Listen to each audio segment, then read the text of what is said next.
Yan, magandang araw po mga kapartner, mga ka-59. Muli, welcome tayo mga kapartner ha, welcome. Yan. Kahit paano may background, ano tayo, may sound effect tayo. Isa pa.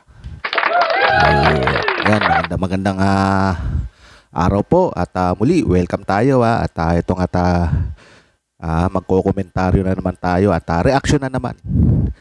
Dito sa dalawang ito, si Kibuloy Si Kibuloy tsaka si Duterte. Itong dalawang ito, namayagpag ito, sabay. Sabay pa lang namayagpag itong dalawang hayop na to. Namayagpag sa kahayupan Sabay namayagpag ito. Itong mga hayop na to, si Duterte tsaka si Kibuloy, sabay pa lang namayagpag ito sa kahayupan. Talagang ano talaga ito Talagang kombinasyon itong dalawang ito Aba, biruin mo, pinagsama politiko tsaka relihiyon. Itong dalawang ito, itong dalawang walang iyang ito, puro kahayupan ang ginawa sa taong bayan Si Kibuloy naman, puro panloloko. Puro panloloko gamit ang relihiyon, gamit ang pangalan ng Diyos Kinaladkad ng ito si Kibuloy, kinaladkad na ito pati pangalan ng Diyos sa panloloko Walang iya kayo. Sabay pa lang namayagpag 1985. Kasi si Kibuloy matagal na yan mga kapartner Matagal ko na naririnig, matagal ko na napapanood yan si Kibuloy.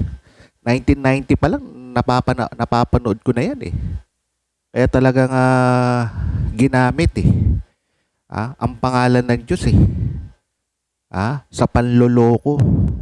Ginamit ang pangalan ng Diyos sa kahayupang kawalang iyaan Kumbaga yung pangalan ng Diyos kinaladkad sa kahayupan. Kinaladkad sa kawalang iyaan mga gawain ng karumal-dumal ito naman si Duterte, gamit yung impluwensya, gamit yung politiko, sa panloloko ng mamamayan ng Davao 'di ba? Isipin mo yan.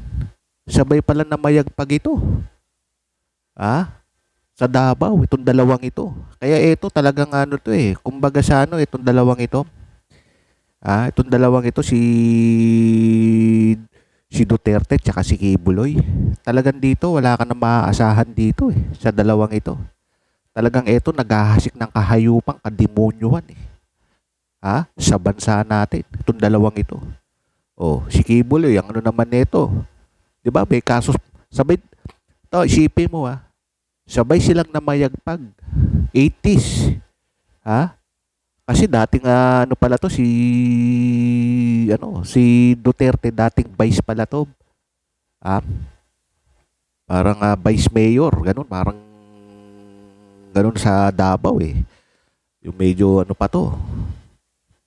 Yung active, yung di pa active sa gaano sa politiko Talagang naging vice mayor to ng Davao noon noong mga panahon na yun. Tapos yun na, tumakbo na nga ng mayor.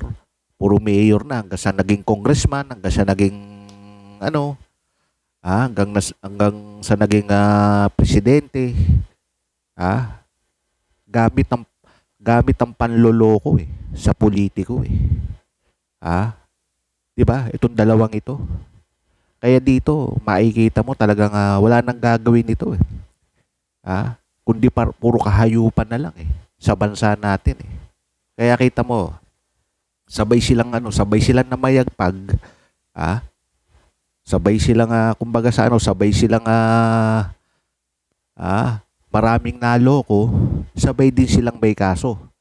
'Di ba? May kaso sa FBI si Kibuloy. May kaso rin sa ICC ito si Duterte. 'Di ba? Sabay sila 'Di ba? Sabay na mayagpag sa kahayupan.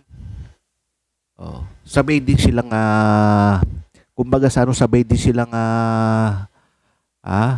silang nagkakaso sa ICC tsaka sa FBI 'Di ba? Talagang tadhana talaga Talagang may lihim ang tadhana, may lihim na pagkilos, may lihim na may lihim na paggawa eh. Laban sa kasamaan. Isipin mo yan. Biruin mo, sabay sila. Kung isipin mo, di ba? Sabay sila namayagpag sa kahayupan, kawalang yan. Sabay din silang sabay din silang nagkakaso sa ICC. Tsaka sa FBI eh. Itong dalawang hinayupak na to eh. Na si Duterte.